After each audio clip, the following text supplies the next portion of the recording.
Be ready. 5 seconds.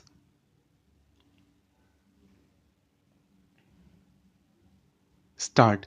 Sir, the House would recall that when I introduced the Constitution 64th Amendment Bill, I had said that government intended to bring forward in the monsoon session major legislation relating to the urban local bodies. We are now fulfilling that commitment. Already, in common parlance, the bill I introduced in the last session is called Panchayati Raj Bill and this the Nagarpalika Bill. Allow me, sir, to use these familiar names rather than the somewhat difficult official titles. The Nagarpalika Bill supplements the Panchayati Raj Bill.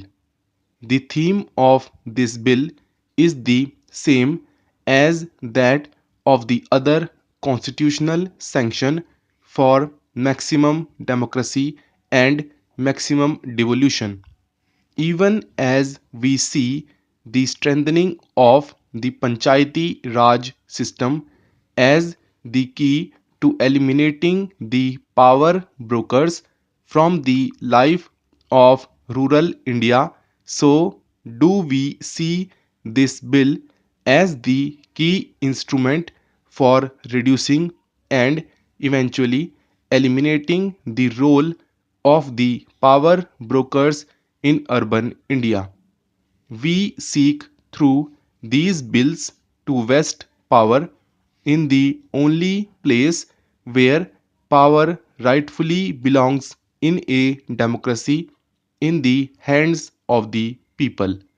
In the past few days, we have been sad witness to the gravest assault on democracy since the founding of our republic, the abandonment of the Lok Sabha by a section of the elected representatives of the people. In the last general elections, the people gave the Congress an overwhelming mandate to govern the country for the 5 years. In the same elections, they returned a few opposition members to occupy the opposition benches for the same 5 years. The members of the opposition were elected to fulfill the vital democratic function of contesting the government and its policies right here on the floor of this house, not in the streets or in the columns of newspapers. We respect those democratic and independent minded members of the opposition who are here with us today to democratically debate the issues of fundamental national importance which I shall be raising. By the same token, we must deplore the behavior of those other members of the opposition who have simply run away from this highest forum. They have abused this noble institution. They have violated their mandate. They have betrayed their constituents. They have eroded democracy itself. Why have they tried to destroy democracy in parliament?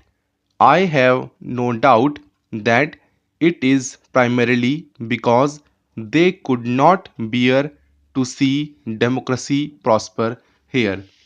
The people, of course, consign the dustbin of history those who have resigned the seats to which they were elected to the present Lok Sabha.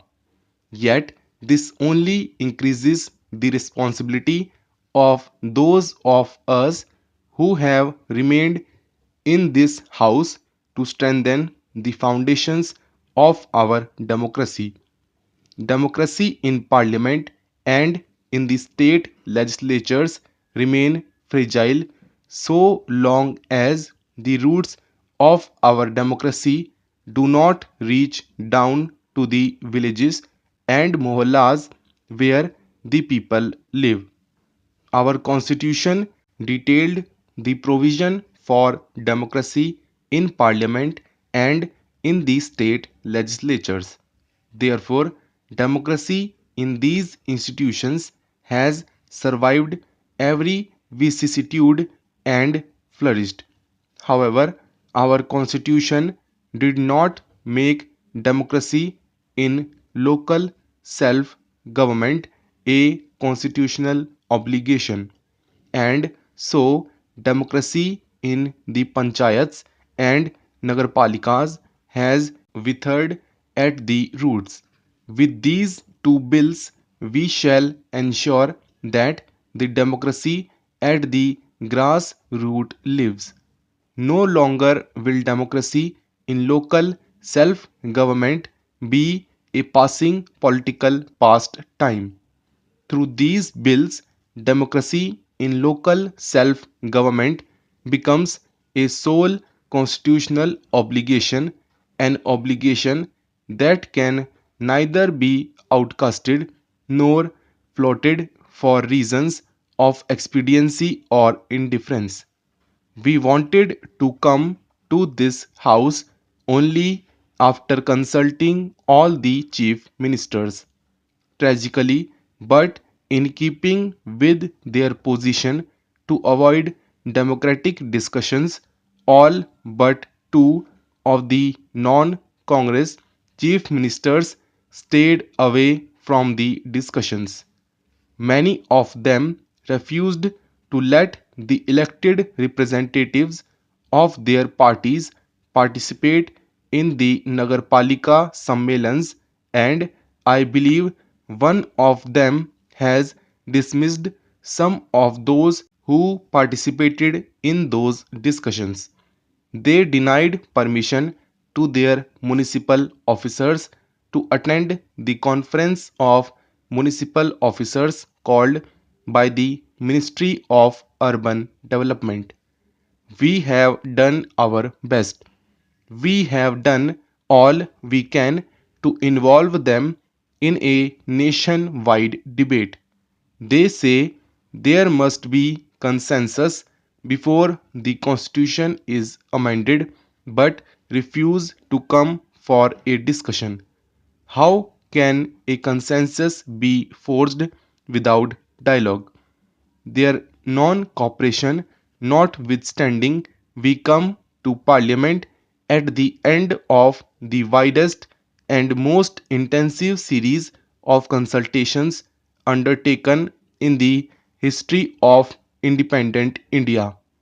I have personally interacted with over of 25,000 knowledgeable and experienced persons, most of whom are elected representatives of the people before coming to this house with the Panchayati Raj and Nagarpalika bills. Times out of number, we have stressed that this is not a center state issue. Why should the constitutional enshrinement of democracy in the panchayats be a bone of contention between the center and the states? Why should reservations for the scheduled castes and the scheduled tribes and women be a matter of confrontation between the center and the states?